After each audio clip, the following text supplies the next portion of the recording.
Thank you very much, Miriam.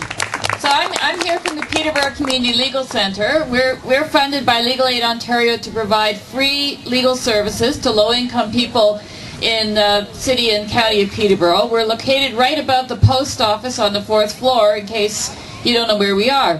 One of the things that we do is help people access employment insurance benefits. So that's one of the reasons why I'm here today, because we can see that there is a huge need to reform the employment insurance system now more than ever because of the recession. If you read the business papers, you may be asking yourself, recession? What recession? You know, the stocks are doing just great. So if you live on Bay Street, you've been enjoying a stock rally since March and you're not worried about anything. But if you live on George Street, here in Peterborough, in Heartland, Ontario, you are worried because you know that 670,000 Ontarians are out of work today. That's a lot of people. That's a record. The last time we had unemployment anywhere near that level in Peterborough was back in the 1990s, and at that time, the number of people without jobs reached only 640,000 people. So this is a crisis, make no mistake about it. As a result of the record high unemployment here in Ontario and here in Peterborough, the eligibility requirements for unemployment insurance have actually dropped. That's how significant the change is in the last month.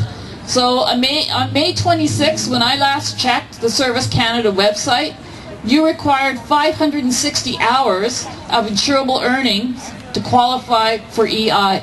Today, all you require is 525 hours. So that's the impact of a huge drop in the number of people who are employed and a huge increase in the number of people who are unemployed in the last month. And those flexible eligibility requirements have a huge impact on people's lives. Because if you were unemployed 2 weeks ago, you might not have qualified. Whereas if you got laid off today, you might qualify. And that's one of the problems with EI, that flexible variable entrance requirement. But even with the reduction in the number of hours needed to qualify for EI, there are still an awful lot of people who will never be able to get EI benefits even though they've been paying into the system. And that includes temporary workers, contract workers, part-time workers, seasonal workers, and also, let's not forget, full-time workers who have just been through a job loss and lost the requisite number of insurable hours. So there are an awful lot of people who pay into the system who don't qualify. And in fact, to put this in perspective, excuse me, in the 1990s recession, 83% of unemployed people were able to access EI benefits. In this recession, only 41% of people are able to access EI benefits. Meanwhile, employees and employers have paid so much into the EI system that the last time I saw numbers available, there was a $51 billion surplus in the EI fund. So clearly there is a problem. That's $51 billion of employer-employee contributions that have just disappeared into general government revenues, while only 41% of unemployed people could get help. So what is going on here? There's a tragic history of unemployment insurance benefits or jobless benefits that shows how successive governments, federal governments, have just gutted this program. And it's laid out for people who care to read the detailed text on the yellow folder that's on the table over there. And I hope you'll take a look at it. But I'm just going to sort of tell you briefly what's been happening with jobless benefits. So in 1990, the federal government stopped contributing to the UI fund. Canada is the only other country besides the US in the industrialized world where a senior level of government doesn't actually contribute to a jobless benefit program. Following that cut in funding in 1990, the benefit rate was reduced from 75% of insurable earnings in 1971 to 55% of insurable earnings in 1994. So benefits went way down. The UI system was converted to the EI system in 1996, and when that happened, eligibility requirements were significantly tightened.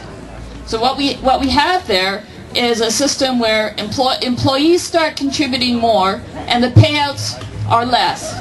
So that's how that surplus develops. And in fact, by 2004, the Auditor General was saying that there was 3 times the amount in surplus funds that were needed to protect the reserve for that program. That was 2004, and that was $46 billion, and now we're talking $51 billion. So clearly this program is broken. Clearly it needs to be fixed. And thankfully, there's a broad consensus from right across the political spectrum that that needs to happen.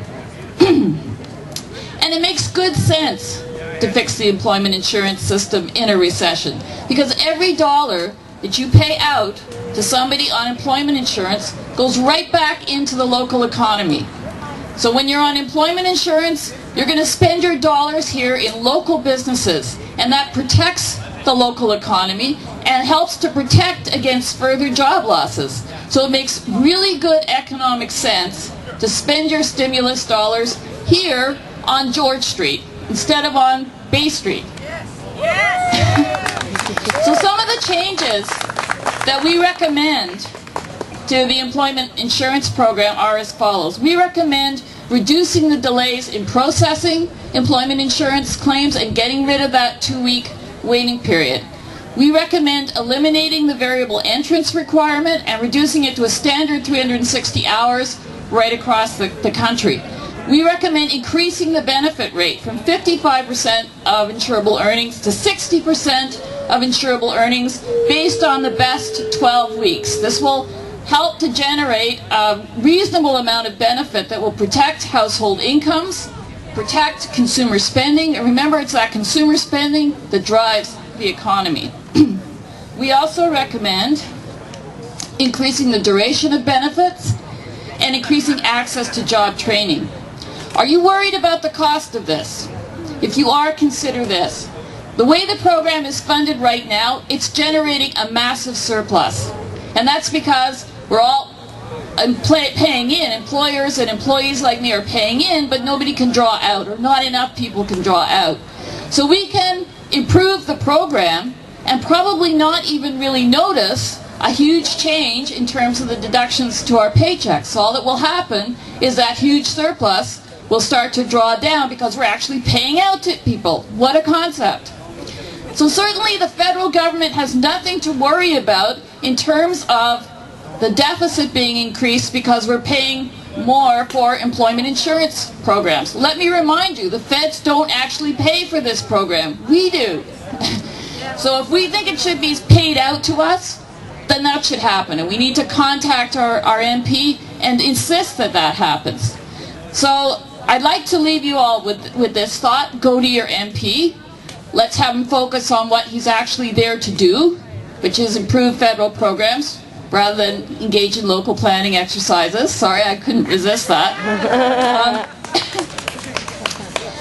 And if you're interested in learning more about the recession, I invite you all to come to St. Paul's Presbyterian Church at 7 tonight. St. Paul's, of course, is just across the street at Water and Murray. There's a free presentation by Armin Yelnazian. It's indicated on the opposite side of this yellow sheet, and Armin will be talking about how understanding Canada's economic crisis. Thank you.